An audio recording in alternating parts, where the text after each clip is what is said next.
Selamat pagi, selamat siang semuanya adik-adik.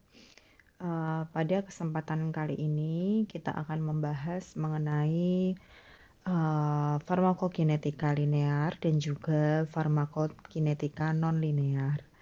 Lalu apa bedanya farmakokinetika linear dan juga non-linear itu?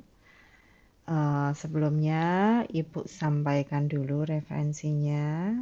Jadi referensinya adalah dari Applied Biopharmaceuticals and Pharmacokinetics, kemudian ada farmakokinetik dan juga ada farmakokinetik klinik.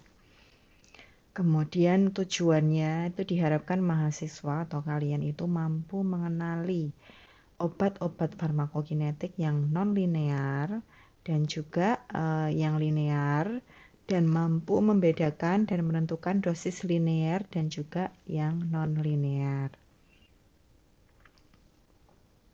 Mahasiswa itu diharapkan nantinya mampu mengenali obat-obat farmakokinetik yang non-linear. Lalu apa farmakokinetika linear itu? Nah, kita kenal terlebih dahulu farmakokinetika linear itu adalah model farmakokinetika linear, yaitu adalah parameter farmakokinetiknya itu tidak berubah dengan peningkatan dosis atau pada pemberian berulang. Jadi yang parameter yang tidak berubah itu seperti volume distribusi, kemudian juga ada konstansa kecepatan eliminasi atau disimbolkan dengan K. Kemudian juga ada waktu paruh atau T setengah, kemudian ada persen eliminasi dalam hubungan dengan T setengah. Dan juga parameter yang tidak berubah lainnya itu adalah clearance atau bersihan. Jadi ada yang namanya clearance hepatik, ada yang namanya clearance renal atau CLR. Dan ada juga yang namanya clearance extrarenal atau CLER. Nah, model farmakokinetika linear itu menggunakan kinetika orde 1 sederhana untuk menggambarkan perjalanan aksi obat. Ya, itu yang linear itu menggunakan kinetika orde 1 sederhana yang untuk menggambarkan perjalanan aksi obat. Kemudian farmakokinetika linear itu disebut juga pula farmakokinetika yang tidak tergantung dosis atau non-dose dependent farmakokinetik. Jadi mau ada peningkatan dosis berapapun atau pada pemberian dosis yang berulang, dosis obat yang berulang, itu maka volume distribusi konstanta, waktu paruh obat, persen eliminasi, clearance itu semuanya itu tidak berubah, tetap tidak berubah karena dia termasuk parameter farmakokinetika yang linear. Jadi tidak berubah dengan adanya peningkatan dosis.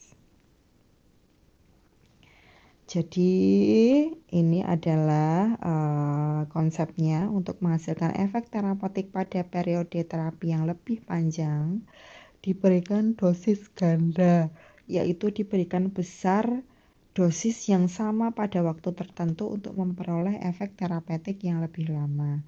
Jadi tujuan pemberian dosis ganda itu adalah untuk mempertahankan efek terapi obat dengan menjaga konsentrasi obat dalam plasma pada rentang konsentrasi terapi. Jadi ini adalah konsentrasi obat ya dalam plasma terhadap waktu pada pemberian dosis ganda. Jadi pada pemberian dosis ganda itu untuk jadi gunanya tuh untuk menghasilkan efek terapeutik dalam periode yang lebih lama. Jadi misalnya begini, misalnya pada pasien yang kira-kira ketika efek diperlukan penyakitnya itu diperlukan penjagaan dosis yang secara berulang gitu, penjagaan dosis yang efeknya itu lebih lama itu, maka diberikan dosis ganda gitu ya. Dosis ganda itu untuk menjaga supaya efek dari obatnya itu lebih lama gitu ya. Diharapkan efek terapeutiknya lebih lama.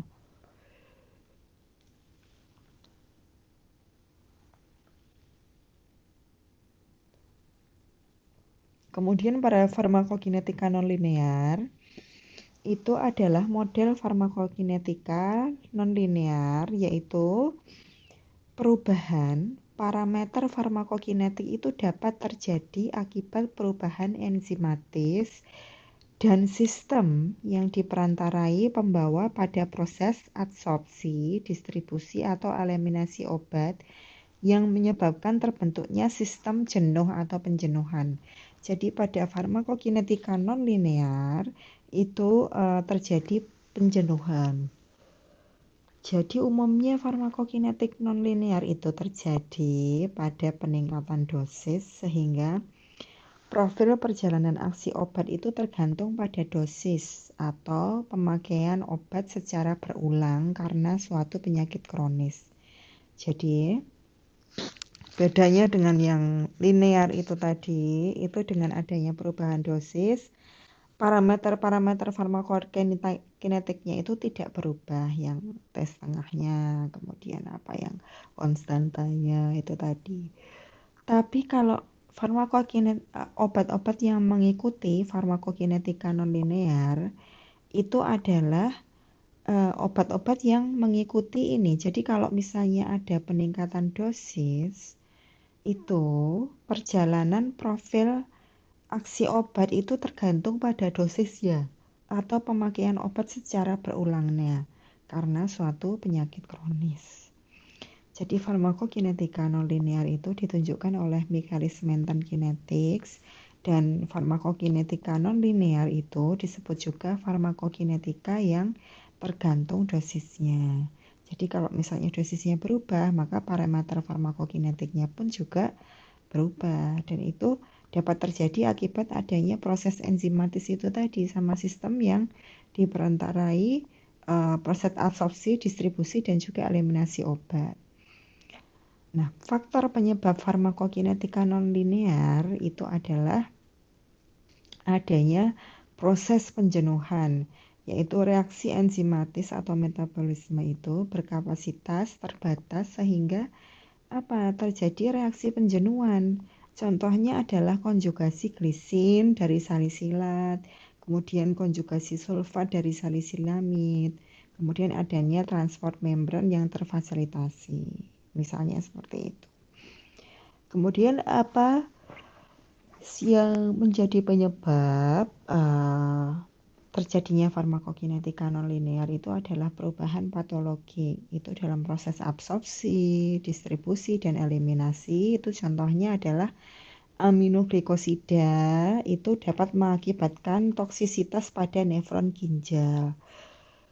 Dan itu berkaitan dengan absorpsi, yaitu kelarutan obatnya rendah atau disolusi obatnya rendah, dan atau kecepatan pelepasan obatnya rendah sehingga bisa menyebabkan perubahan pergerakan usus selama proses transit. Dan di dalam proses absorpsi pasif itu disebabkan kejenuhan pembawanya. Selain itu juga kalau yang berkaitan dengan distribusi jaringan, sistem transport aktifnya itu menjadi jenuh di dalam kompartemen jaringan sehingga slope atau kemiringannya dari tetapan kecepatan di dalam model 2 kompartemennya itu menjadi kecil sehingga distribusi jaringan itu juga mempengaruhi dengan kecepatan di dalam model 2 kompartemennya, yaitu dengan adanya sistem penjenuhan maka tetapan kecepatannya itu menjadi kecil. Nah, kalau yang linear itu tadi kan tetapan kecepatannya itu kan akan tetap meskipun adanya penambahan dosis seperti itu, atau meskipun dipengaruhi oleh distribusi jaringan, tetapi volume distribusinya itu tetap, kemudian tetapan kecepatannya atau K-nya itu tadi tetap. Tapi kalau yang farmakokinetika nonlinear, obat yang mengikuti farmakokinetika nonlinear itu tidak bisa disamakan dengan obat yang mengikuti farmakokinetika linear. Biasanya yang farmakokinetika nonlinear itu obatnya itu yaitu tadi dia bisa mempengaruhi perubahan ketetapan parameter kinetiknya sehingga terjadi adanya penjenuhan dan adanya perubahan parameter farmakokinetik. Contohnya yaitu tadi aminoglikosida menyebabkan toksisitas pada nefron ginjalnya. Kemudian selain itu juga faktor penyebab farmakokinetik nonlinear itu adalah adanya interaksi obat dengan proteinnya, yaitu adalah tempat ikatan atau binding site-nya itu terbatas di dalam plasma, sedangkan dosis ditingkatkan, maka akan terjadi kejenuhan pada tempat ikatannya, seperti itu. Kemudian karakteristik obat yang mengalami penjenuhan itu adalah eliminasi obat yang mengikuti kinetik nonlinear, kemudian T setengah eliminasi yang membesar jika dosis dinaikkan, dan apabila AUC-nya itu tidak sebanding dengan jumlah obat di sirkulasi sistemiknya. Jadi penjenuhannya itu juga dipengaruhi oleh obat lain yang perlu enzim atau karier atau pembawa yang sama. Dan juga komposisi metabolit yang dipengaruhi oleh perubahan dosisnya. Jadi ini adalah ciri karakteristik obat yang tergantung dosis dan juga waktu. Lalu contoh obat apa saja gitu yang menyebabkan farmakokinetik nonlinear? Itu contohnya adalah riboflavin, griseofulvin, propanolol, metoclopramid, dan juga golongan penisilin. Nah itu di tahap absorpsi dia mengalami, kalau riboflavin itu mengalami kejenuhan transport dalam dinding usus. Kemudian ada griseofulvin, yaitu adalah obat secara komparatif itu tidak larut. Kemudian ada propanolol dan salisilamid itu kejenuhan first-pass metabolisme pada dinding usus dan hati. Jadi ini adalah obat-obat yang yang menyebabkan farmakokinetiknya itu menjadi nonlinear karena adanya itu tadi misalnya propanolol dan salisilamid itu karena adanya kejenuhan first-pass metabolisme pada dinding usus dan hati.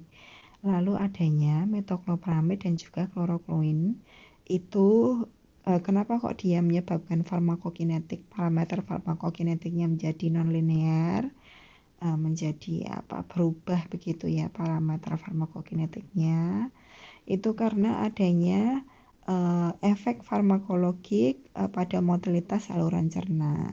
Lalu ada golongan penisilin, kemudian kalau pada proses distribusi itu ada suatu obat yang namanya salisilat dan fenilbutazon, itu dia mengalami kejenuhan ikatan protein plasma atau jaringan sehingga menyebabkan parameter farmakokinetiknya itu berubah atau menjadi nonlinear. Kemudian ada methotrexate, itu dia juga mengalami kejenuhan transport masuk dan keluar jaringan sehingga menyebabkan farmakokinetik obatnya, parameter farmakokinetiknya berubah atau menjadi nonlinear. Nah, itu contoh obat yang menyebabkan farmakokinetik nonlinear itu juga kalau pada eliminasi ginjal itu ada yang namanya penicillin G, asam ascorbat itu misalnya adalah terjadi reabsorpsi aktif. Kemudian ada yang namanya aminoglikosida, itu menyebabkan apa?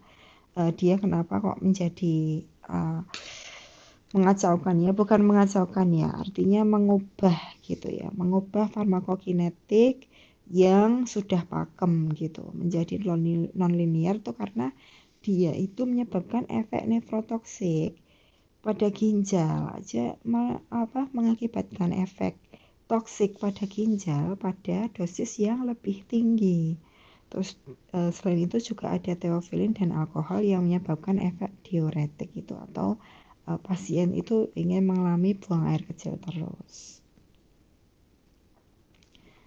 Kemudian pada eliminasi, tahap eliminasi selain pada ginjal itu ada yang namanya phenytoin, teofilin, karbamazepin itu acetaminophen atau paracetamol itu juga hepatotoksik pada dosis yang lebih tinggi. Jadi dengan adanya, jadi non-linear itu maksudnya bedanya dengan linear, dengan adanya dosis yang lebih tinggi, maka akan mengubah parameter farmakokinetiknya. Sehingga apa?